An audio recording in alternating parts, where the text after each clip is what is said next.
은퇴하고 나서 하루 중에 가장 힘든 순간은 언제일까요? 많은 분들이 아침이라고 답합니다. 눈을 떴지만 일어날 이유가 없고 갈 곳도 누가 기다리는 곳도 없으니까요. 어떤 분은 이렇게 말했습니다. 전에는 시계가 울리기 전에 눈이 떠졌는데 요즘은 시계가 울려도 이불 안에서 한참을 버팁니다. 낯선 시간이 낯설게 흐르는 게 아니라 나 자신이 낯설어진 겁니다. 그 낯선 감정이 반복되면 어느새 무기력과 우울이 삶 전체를 덮어버리죠. 오늘 이야기의 주인공 김성호 씨는 올해로 69세. 40년 넘게 시계 부품 제조 공장에서 생산관리직으로 일하다 정년 퇴직했습니다. 회사 생활 내내 늘 똑같은 작업복을 입고 똑같은 시간에 출근했고 퇴근 후에는 집과 단골 국밥집 그리고 TV 앞이 전부였습니다. 그는 말합니다. 은퇴 후에도 그 루틴을 그대로 유지하면 삶이 유지될 줄 알았어요. 그런데 그게 아니더라고요. 매일 같은 국밥을 먹는데도 왜 이렇게 허전하고 하루가 왜 이렇게 버겁게 느껴지는지 모르겠더라고요. 퇴직 후 6개월쯤 지났을 때 김 씨는 어느 날 거울을 보며 충격을 받았습니다. 누가 저를 투명 인간처럼 지나쳐 가더라고요. 그때 느꼈어요. 아, 내가 회사라는 껍데기가 사라지자 나도 나를 모르게 된 거구나. 그때부터 그는 우울감이 찾아오기 시작했고 밤엔 잠이 오지 않고 아침엔 몸이 무거워 움직이기조차 싫어졌다고 합니다. 그러던 중 우연히 아내가 TV에서 본 다큐멘터리 하나를 보여줬습니다. 하루에 한 가지 새로운 걸 시도해본 사람들의 이야기였습니다. 그는 처음엔 콧방귀를 뀌었습니다. 이 나이에 무슨 새로움이야. 그런데 다음날 그는 습관처럼 갔던 국밥집 대신 근처 분식집에 들어가 떡볶이를 시켰습니다. 젊은이들로 북적이는 가게에 어색하게 앉아 맵디 매운 떡볶이를 먹는 순간 이상하게도 기분이 조금 들떴다고 합니다. 떡볶이를 먹으면서 내가 아직 이런 것도 먹을 수 있는 사람이구나 그런 생각이 들었어요. 별것 아닌데 기분이 살아나는 느낌이었어요. 그날 이후 김 씨는 매일 하나씩 낯선 걸 해보기로 결심합니다.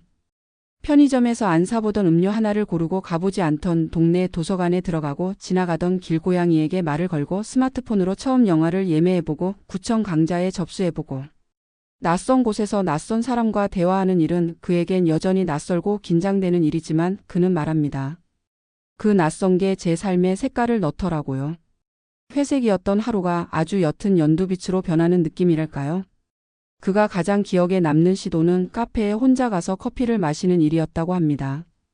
이전까지는 커피는 늘 자판기에서 늘 작업복 입은 동료들과 함께 마시던 것이었는데 퇴직 후 처음으로 혼자 모던한 카페에 들어가 아메리카노 한 잔을 시켰다고 합니다. 그는 그날을 이렇게 기억합니다. 처음엔 괜히 허세 같고 어색했는데 창밖을 보며 커피를 마시고 있으니까 제가 어딘가 괜찮은 어른이 된 것 같았어요. 참 희한하죠. 어떤 심리학자는 말했습니다. 낯선 시도는 뇌를 깨우고 무기력을 밀어낸다고. 단지 새로운 공간, 새로운 감각, 새로운 시도 하나가 갇혀있던 마음의 문을 열어주는 열쇠가 될 수 있다고 말이죠. 김 씨의 경우에도 그랬습니다. 그는 이제 주 2회 구청 프로그램에서 실버 사진반 수업을 듣고 있고 월 1회 지역 도서관에서 혼자 읽는 독서 모임에도 참여합니다. 여전히 아침은 무거워요. 하지만 예전처럼 하루를 무서워하진 않아요. 오늘은 어떤 낯선 일이 나를 기다릴지 그게 조금 기대돼요. 이처럼 은퇴 후 무기력과 우울감에 빠진 이들에게 큰 변화가 필요한 건 아닙니다.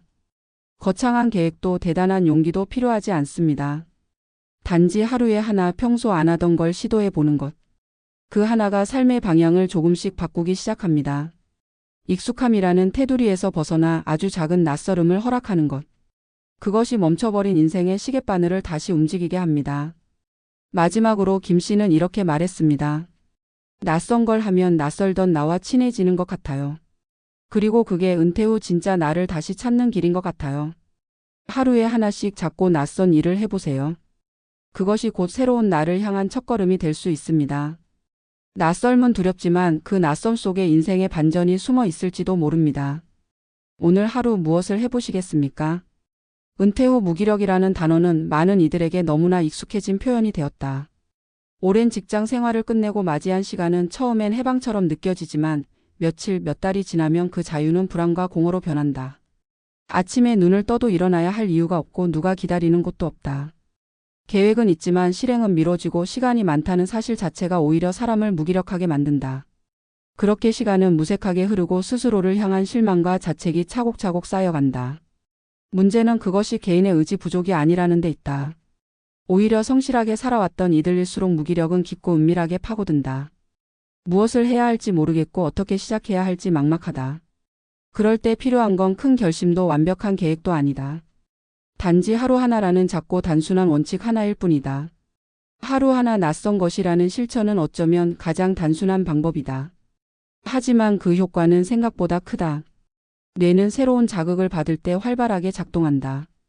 전문가들은 매일 반복되는 루틴이 뇌를 점점 덜 쓰게 만든다고 말한다. 같은 길, 같은 음식, 같은 사람과의 대화만 반복되면 우리의 뇌는 더 이상 그 경험을 학습하거나 확장시키지 않는다. 은퇴 후 일상이 반복되고 그 안에서 변화가 사라지면 무기력은 뇌의 활동 저하와 함께 찾아온다. 그때 필요한 것이 낯선 자극이다. 작은 변화 하나가 뇌를 깨우고 감정을 환기시키며 삶의 흐름을 바꾼다. 커피 한 잔을 다른 카페에서 마시는 것, 평소에 보지 않던 다큐멘터리를 틀어보는 것, 집 근처 공원을 다르게 돌아 걷는 것. 이처럼 사소한 시도들이 어제와 다른 오늘을 만들고 그 다름이 삶의 방향을 바꾼다. 실제로 김성호 씨처럼 은퇴 후 무기력에 빠졌던 사람들은 공통적으로 변화의 기회가 없었다고 말한다. 늘 반복되는 일정 속에서 자신이 무너지는 줄도 몰랐고 뭔가 해야 한다는 막연한 압박감은 있었지만 행동으로 옮기지 못했다.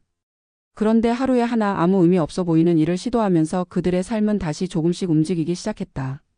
김 씨는 처음엔 그냥 버릇처럼 다니던 국밥집 대신 떡볶이를 먹으러 간 것이 전환점이 되었다고 말한다.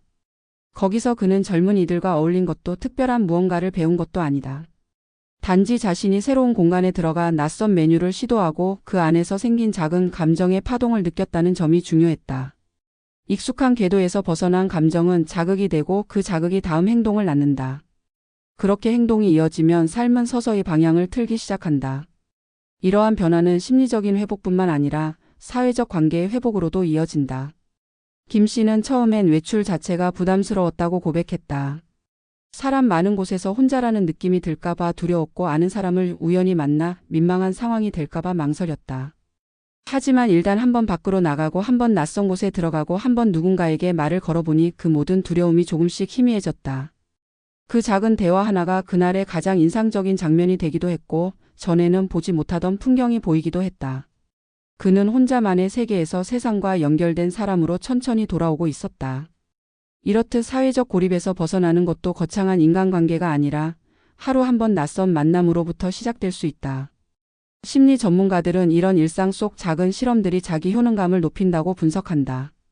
자기 효능감이란 나는 어떤 일을 해낼 수 있다는 믿음이다. 은퇴 후 자기 효능감은 급격히 낮아진다. 더 이상 사회적 역할이 없고 누군가에게 필요한 존재라는 느낌이 사라지면 스스로를 쓸모없다고 여기는 감정이 강해진다. 그런 감정이 무기력과 우울로 연결된다. 하지만 아주 작은 일이라도 내가 해냈다는 경험은 자기 효능감을 다시 회복시키는 데 도움이 된다.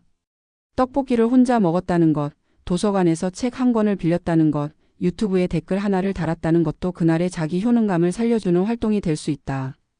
그것이 반복되면 스스로를 다시 긍정하게 되고 삶에 대한 태도 자체가 달라진다. 하루하나 낯선 시도가 중요한 이유는 그것이 꾸준히 가능하다는 점이다. 큰 결심은 오래가지 못한다. 운동을 시작하려다 3일 만에 그만두는 이유, 영어 공부를 결심했다가 교재만 사두고 책장을 덮는 이유는 바로 그 때문이다. 반면에 하루에 하나 새로운 음식 먹기, 안 써본 앱 깔아보기, 동네에 새로 생긴 가게 들어가 보기처럼 부담 없는 시도는 성공 확률이 높다. 그리고 무엇보다 다음 날도 다시 시도할 수 있게 만든다. 하루에 하나라는 작은 원칙은 실패에 대한 부담을 없애고 지속 가능한 루틴으로 자리 잡게 만든다. 그래서 이 방법은 은퇴자뿐 아니라 인생의 전환점을 맞이한 누구에게나 적용 가능한 회복 훈련이 된다. 물론 이 방법도 완벽하진 않다. 어떤 날은 시도조차 하기 싫을 수도 있고 어떤 시도는 기대만큼 만족스럽지 않을 수 있다. 하지만 그 역시 중요한 경험이다. 실패해도 괜찮고 재미없어도 괜찮다.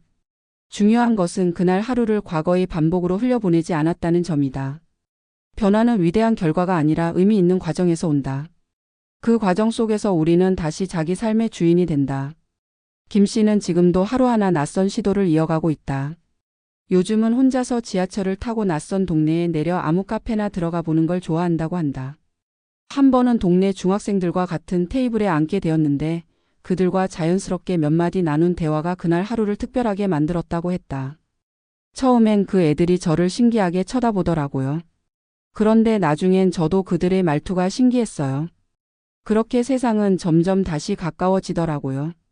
그는 이제 무기력 대신 하루의 낯설음을 기대하게 되었고 그 기대가 그를 다시 삶 속으로 불러냈다. 이 글을 읽는 이들에게 마지막으로 전하고 싶은 말이 있다면 그것은 아직 늦지 않았다는 것이다. 아무것도 하기 싫고 아무런 의욕도 들지 않는 날이 이어진다 해도 하루하나 작은 시도를 해볼 수 있는 힘은 남아있다. 오늘 하나의 낯선 일을 해보자. 그것이 어쩌면 당신을 다시 움직이게 할 수 있다. 의미 있는 인생은 거창한 전환이 아니라 아주 작고 느린 변화에서 시작된다. 그러니 내일 아침엔 전날과 다른 길로 산책을 나가보자. 낯선 골목의 바람이 당신의 마음을 흔들지도 모른다. 그렇게 다시 삶은 움직이기 시작한다.